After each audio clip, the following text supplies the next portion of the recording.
Bonjour Anne-Charlotte Fredenucci, ravie de vous retrouver. Alors Anne-Charlotte, vous êtes la présidente exécutive du groupe Ametra. Donc je disais en introduction que c'est un groupe qui, vous en parlerez, mais qui est spécialiste de la conception, de l'intégration des systèmes à la fois mécaniques, électriques, électroniques pour l'industrie, pour les industries, défense, aéronautique, nucléaire, entre autres, enfin principalement.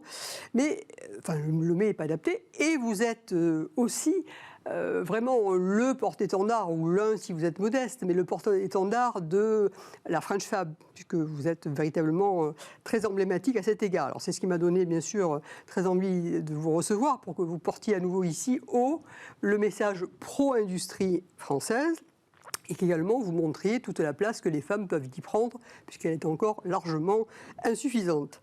Alors, en quelques mots, donc, on va faire un petit peu l'histoire, mais on va surtout après aller sur l'actuel et le futur. Mais vous, au début de l'histoire, vous ne vous prédestiniez absolument pas à reprendre l'affaire que votre père avait créée en 1978.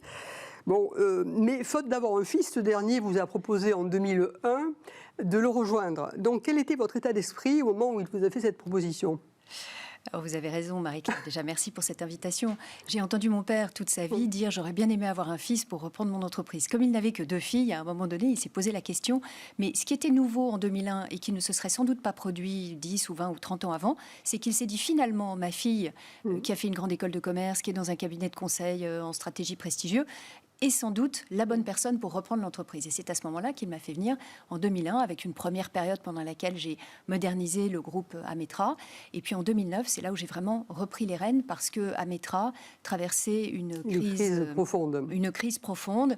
Et sans revenir sur cette période de troubles, nous sommes passés par plan social, procédure de sauvegarde. Mais finalement, l'histoire se termine bien puisqu'en 2009, nous étions 300 collaborateurs. Aujourd'hui, nous sommes 750, implantés sur une douzaine de sites en France, en Tunisie, en Inde. Nous avons réalisé notre première croissance externe il y a 2 ans. Et donc, Ametra est, comme vous l'avez dit, le partenaire des grands industriels de l'aéronautique, de la défense, du nucléaire. Nous faisons des produits aussi emblématiques que l'îlot des commandes de vol du Rafale pour Dassault Aviation. Donc, nous avons une place tout à fait privilégiée dans les industries auxquelles nous contribuons. Oui, alors vous avez travaillé au départ aux côtés de votre père. Il vous a laissé une certaine latitude, mais néanmoins, il était toujours aux commandes. Quand vous avez vraiment repris la main, donc au moment de la crise, parce que là, l'entreprise était au bord du dépôt de bilan, si je me souviens bien, en fait, vous avez mis en place certaines actions. Vous avez pris des mesures spécifiques. Vous avez changé la gouvernance du groupe. Oui, bien sûr. Oui. Dans un premier temps, j'ai pris des mesures que j'évoquais, plan social, procédure de sauvegarde, des mesures d'extinction d'incendie, on va dire. Mais surtout, ce qui m'a porté, c'est la conviction que j'avais que le groupe Ametra pouvait aller vraiment un cran plus loin. À l'époque, nous avions d'un côté un atelier de sous-traitance électronique qui recevait de ses clients les composants. Et de l'autre côté, nous avions un bureau d'études mécaniques qui faisait du dessin de détail, c'est-à-dire qu'on nous donnait les grandes lignes de la conception d'un système. Et nous devions traduire jusqu'au détail cette conception. Aujourd'hui, nous sommes véritablement un intégrateur. Nous sommes remontés dans la chaîne de valeur et c'est cette stratégie que j'ai voulu absolument déployer. D'une part, dans l'usine, au lieu de recevoir les composants, maintenant, nous avons une activité de conception, une activité d'industrialisation qui est bien renforcée, une activité de pilotage de nos propres fournisseurs, puisque nous achetons maintenant nos composants. Nous sommes implantés en France, en Tunisie, en Inde, avec différents sites qui permettent de répondre de manière diversifiée aux besoins des clients. Et dans la partie conception, nous sommes remontés beaucoup plus en amont dans la chaîne de valeur. Nous avons par exemple créé Ametra Research, qui est un département dans lequel nous avons 3 docteurs qui travaillent sur des projets d'innovation interne. Nous nous sommes diversifiés vers les métiers de la conception électrique, électronique, du soft embarqué. C'est d'ailleurs l'objet de l'acquisition il y a 2 ans de la société Styrel, qui conçoit, programme et fabrique des PC industriels et des bancs de test.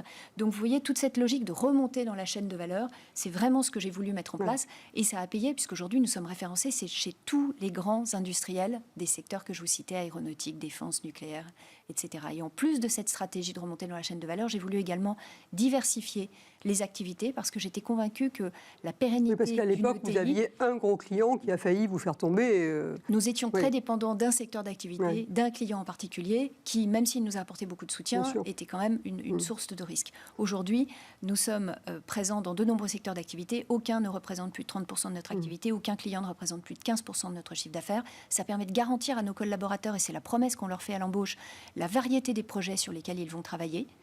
Ça permet de garantir la pérennité de l'entreprise, même si un client baisse son activité. Nous aurons encore un carnet de commandes plein l'année prochaine. Et d'ailleurs, pendant la période Covid, on a démontré la viabilité de cette stratégie puisque nous n'avons licencié personne pendant la pandémie. Oui, très très bien. Oui, bien donc sûr. c'est QFD. C'est QFD, formidable.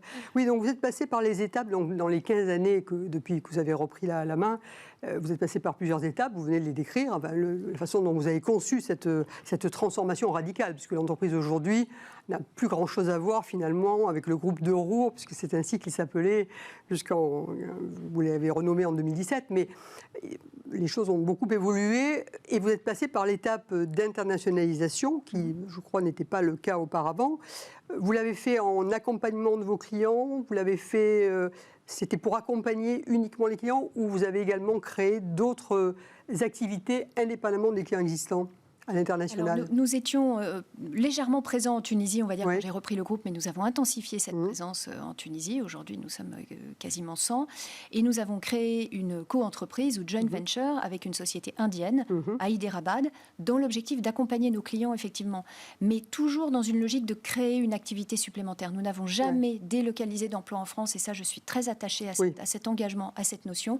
C'est parce que nous avons renforcé notre équipe tunisienne que nous avons pu aller chercher les commandes de vol d'un avion d'affaires qui, de toute façon, compte tenu de ses contraintes économiques, ne pouvait pas être fabriqué en France.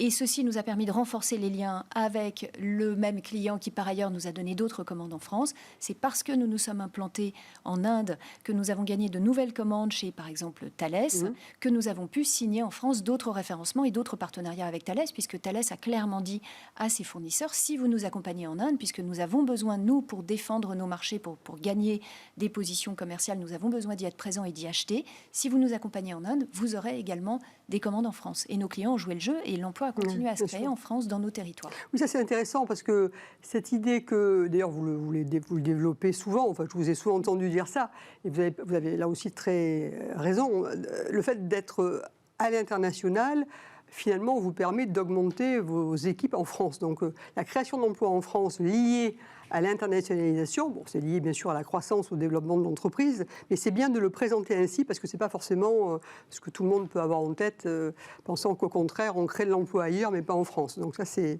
un point important. Alors aujourd'hui, on va regarder maintenant vers le futur. Aujourd'hui, quels sont vos grands défis ? Mes grands défis, les ressources humaines.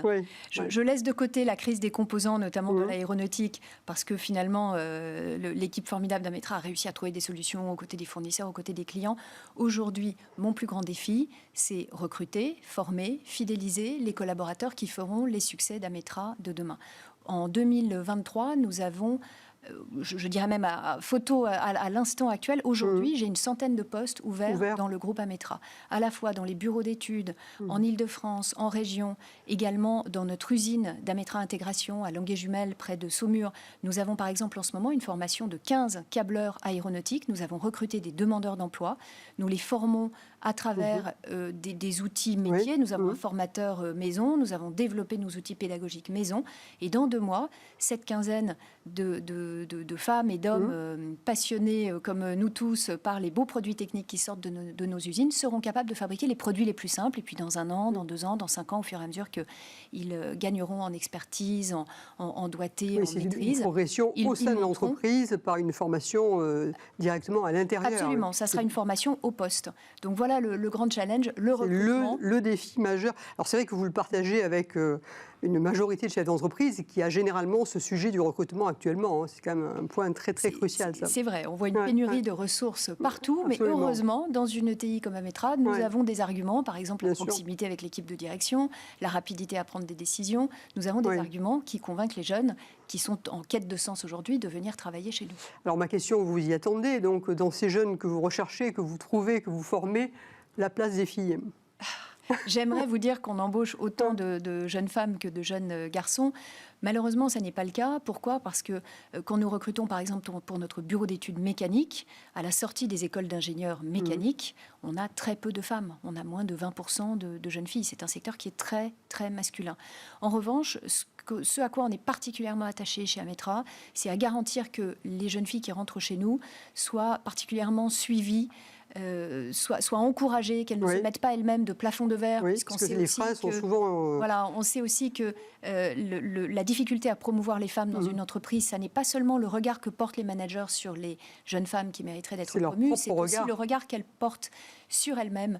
Et donc on leur dit, on les encourage, on leur dit rêvez haut, regardez, la présidente est une femme. Oui, exactement. Non, mais c'est ça qui est formidable. Non, mais le fait que vous soyez, vous avez un parcours qui est formidable, bravo d'ailleurs pour tout ce que vous avez fait, tout ce que vous allez continuer à faire, bien évidemment. Mais c'est vrai qu'on voit très bien le plaisir que vous y prenez. Donc normalement, ça doit inciter à avoir envie de rejoindre le monde industriel d'une part, et puis de suivre des exemples comme le vôtre. Donc ça, c'est vraiment très bien. Et dans cet accompagnement spécifique, donc vous avez mis des programmes de formation pour les filles particulièrement, d'appui de mentorat peut-être Alors, ce ne sont pas des programmes spécifiques d'appui de mentorat, mais ce sont des process pendant l'évolution. Quand on cherche à promouvoir quelqu'un, ce sont des process particuliers. Et je suis particulièrement heureuse de dire que nous avons une directrice générale dans la branche fabrication, qui n'est pas nécessairement la branche dans laquelle on voit le plus de femmes. Donc nous avons réussi à recruter une femme qui fait un job formidable. Formidable. Eh écoutez, on va s'arrêter sur cette note très positive et pleine d'espoir pour l'avenir. Merci beaucoup. Donc, nous avons terminé. Nous avons fait un panorama complet, puisque, encore une fois, nous sommes passés dans des secteurs très différents. Et finalement, on a vu que les problématiques à la fois se rejoignaient et que, surtout, la place des femmes partout existait et devait exister encore davantage. Merci et bonne journée à toutes et à tous.